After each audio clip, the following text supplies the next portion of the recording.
warahmatullahi wabarakatuh. Perkenalkan, nama saya Nandita Rinjani, NIM 2104-2180, akan menjelaskan materi tentang pembelajaran kita, yaitu yang pertama ada siklus anggaran publik, yang kedua ada formulasi penyusunan RAPBN, yang ketiga ada formulasi penyusunan RAPBD. Adanya materi pertama yaitu tentang siklus anggaran publik, yaitu APBN dan APBD. Siklus yaitu merupakan suatu tahapan yang berisikan rangkaian kegiatan dan selalu berulang untuk jangka waktu tertentu. Siklus APBN adalah rangkaian kegiatan dalam proses penganggaran yang dimulai pada saat anggaran negara mulai disusun sampai dengan perhitungan anggaran disahkan dengan undang-undang.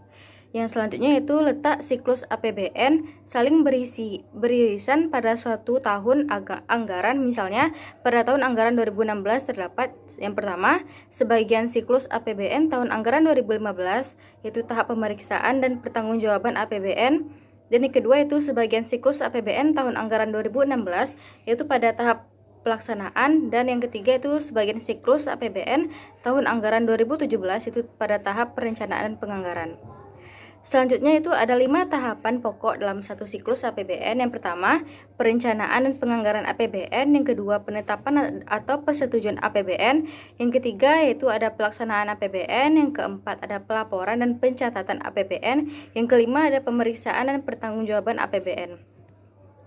Yaitu selanjutnya ada siklus penganggaran publik, yaitu yang pertama ada penetapan dan tim pengembangan tahun terkait, yang kedua yaitu ada penetapan dokumen standar harga, yang ketiga itu penyebaran dan pengisian formulir rencana kerja dan anggaran, yang keempat ada rekapitulasi rencana kerja dan anggaran, yang kelima ada pembahasan, perubahan dan penyelesaian draft anggaran pendapatan dan belanja, yang keenam ada penetapan anggaran pendapatan dan belanja. Selanjutnya yaitu ada menurut Indra Bastian tahun 2010 dalam bukunya yang berjudul Akuntansi Sektor Publik, siklus penganggaran publik dijelaskan dalam siklus penganggaran publik sebagai berikut. Yang pertama itu penetapan prosedur dan tim penganggaran tahun terkait. Tahapan pertama dari siklus anggaran adalah penetapan prosedur atau aturan dalam pembuatan anggaran sekaligus penetapan tim penganggaran tahun terkait. Yang kedua ada penetapan dokumen standar harga. Dokumen standar harga ditunjukkan untuk mengendalikan harga berbagai kebutuhan organisasi, yaitu barang dan jasa. Selanjutnya itu yang ketiga, penyebaran dan pengisian formulir rencana kerja dan anggaran. Pada tahapan ini akan disebarkan formulir program kerja dan anggaran tahun terkait. Pedoman pengisian formulir rencana kerja dan anggaran adalah dokumen standar harga serta draft atau dokumen perencanaan yang telah dibuat sebelumnya. Yang keempat ada rekapitulasi kertas kerja tahapan. Selanjutnya rekapitulasi kertas kerja adalah proses meringkas atau mengumpulkan data dari kertas kerja. Selanjutnya itu yang kelima ada pembahasan, perubahan dan penyelesaian draft anggaran pendapatan dan belanja, kemudian dilakukan pembahasan anggaran untuk periode berikutnya berdasarkan kertas kerja anggaran dan rencana kerja final. Yang keenam ada penetapan anggaran pendapatan dan belanja draft anggaran yang telah selesai kemudian ditetapkan menjadi anggaran proses penetapan. Yang selanjutnya itu prosedur penyusunan anggaran. Pada dasarnya yang berwenang dan bertanggung jawab dalam penyusunan anggaran dan pelaksanaan kegiatan penganggaran lainnya ada di tangan pimpinan tertinggi perusahaan yang paling bertanggung jawab atau kegiatan perusahaan keseluruhan. Dengan demikian, tugas menyiapkan dan menyusun anggaran serta kegiatan-kegiatan penganggaran lainnya tidak harus ditangani oleh pimpinan tertinggi perusahaan. Dan selanjutnya itu ada tahapan dalam penyusunan anggaran terdiri dari, yaitu yang pertama ada tahapan penentuan pedoman perencanaan, yaitu tahap yang menentukan anggaran yang akan dibuat pada tahun yang akan datang. Anggaran disiapkan beberapa bulan sebelum tahun anggaran sebelum dimulai. Yang kedua itu ada tahap persiapan anggaran, itu tahapan di mana manajer perusahaan terlebih dahulu menyusun ramalan penjualan sebelum menyusun anggaran penjualan perusahaan. Yang ketiga ada tahap penentuan anggaran, itu tahapan diadakannya rapat dari semua manajer beserta direksi. Selanjutnya itu ada metode penyusunan anggaran. Menurut Sofyan Harahap tahun 2005, ada 3 metode dalam penyusunan anggaran biasanya digunakan oleh suatu organisasi, yaitu yang pertama ada top down Budgeting adalah metode anggaran yang dilaksanakan oleh organisasi atau perusahaan yang dimulai dari pimpinan perusahaan kepada bawahannya. Yang kedua itu ada bottom up. Budgeting adalah metode anggaran yang dilaksanakan suatu perusahaan yang dimulai dari bawahan kepada atasannya atau pimpinan perusahaan. Yang ketiga ada gabungan adalah metode anggaran yang dilaksanakan suatu perusahaan dengan menggabungkan dua metode sebelumnya, yaitu metode top down dan bottom up. Selanjutnya itu materi kita yang kedua tentang formulasi penyusunan RAPBN. APBN adalah undang-undang sehingga merupakan kesepakatan antara pemerintah dan DPR. Sebagaimana disebutkan dalam pasal 23 UUD 1945, yaitu anggaran pendapatan dan belanja negara sebagai wujud dari pengelolaan keuangan negara ditetapkan setiap tahun dengan undang-undang dan dilaksanakan secara terbuka dan bertanggung jawab untuk sebesar-besarnya kemakmuran rakyat. Dalam pasal 1 Undang-Undang Nomor 17 tahun 2003 tentang keuangan negara, yang dimaksud dengan anggaran pendapatan dan belanja negara selanjutnya disebut APBN adalah rencana keuangan tahunan pemerintahan negara yang disetujui oleh Dewan Perwakilan Rakyat. Selanjutnya itu ada struktur utama APBN dan asumsi.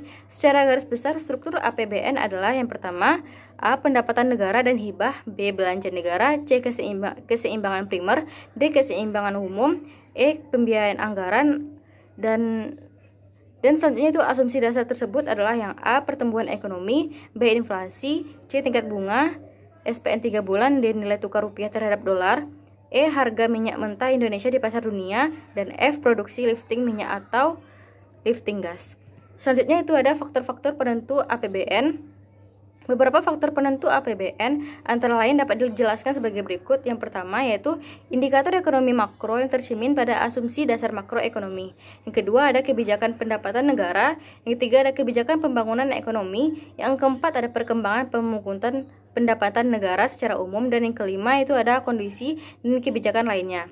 Selanjutnya itu belanja negara. Besaran belanja negara dipengaruhi oleh beberapa faktor antara lain. Yang pertama ada asumsi dasar makroekonomi, yang kedua ada kebutuhan penyelenggaraan negara, yang ketiga ada kebijakan pembangunan, yang keempat ada risiko yaitu bencana alam, dampak, krisis global, yang keempat ada gejolak ekonomi makro, yang kelima ada kebijakan stimulus fiskal, dan keenam ada kondisi dan kebijakan lainnya.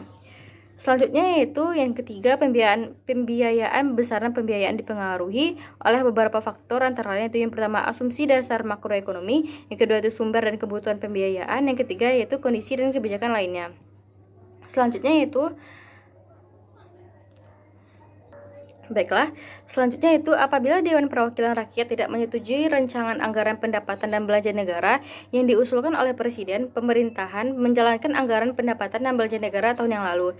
Dengan demikian, bila RAPBN yang diajukan oleh pemerintah telah disetujui oleh DPR, kemudian akan disahkan menjadi APBN melalui UU. Selanjutnya itu adapun dikutip dari laman DPR RI, beberapa regulasi terkait dasar penyusunan, penetapan, dan pemeriksaan APBN yang berlaku adalah sebagai berikut, yaitu Undang-Undang Nomor 17 Tahun 2003 tentang Keuangan Negara dan Undang-Undang Nomor 1 Tahun 2004 tentang Perbendaharaan Negara, Undang-Undang Nomor 15 Tahun 2004 tentang Pemeriksaan Pengelolaan dan Tanggung Jawab Keuangan Negara. Periode penyusunan APBN terkait pula dengan mekanisme penyusunan APBN. Penting mengetahui periode penyusunan APBN tahun anggaran yang berlaku pada APBN meliputi masa 1 tahun, yaitu sebagai berikut, yaitu sebelum tahun 2000, yaitu 1 April sampai 31 Maret tahun 2000, masa peralihan 1 April sampai 31 Desember setelah tahun 2000, yaitu 1 Januari sampai 31 Desember. Yaitu selanjutnya proses penyusunan RAPBN hingga menjadi APBN lebih lanjut. Tahap penyusunan APBN adalah sebagai berikut. Yang pertama itu tahap pertama, perencanaan dan penetapan RAPBN yang disusun oleh kementerian atau lembaga yang menghasilkan rencana kerja pemerintah yang mengacu pada asumsi dasar ekonomi makro.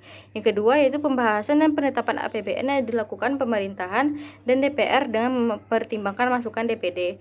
Yang ketiga itu pelaksanaan dan pengawasan APBN. Yang keempat ada pertanggungjawaban pelaksanaan APBN yang disampaikan oleh Presiden selambat-lambatnya 6 bulan setelah anggaran berakhir.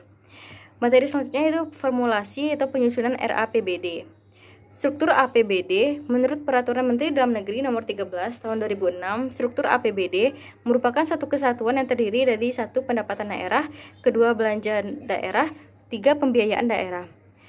Yang pertama itu pendapatan asli daerah atau PAD adalah bagian dari pendapatan daerah yang bersumber dari potensi daerah itu sendiri yang dipungut berdasarkan peraturan daerah tersebut sesuai dengan peraturan perundang-undangan yang berlaku.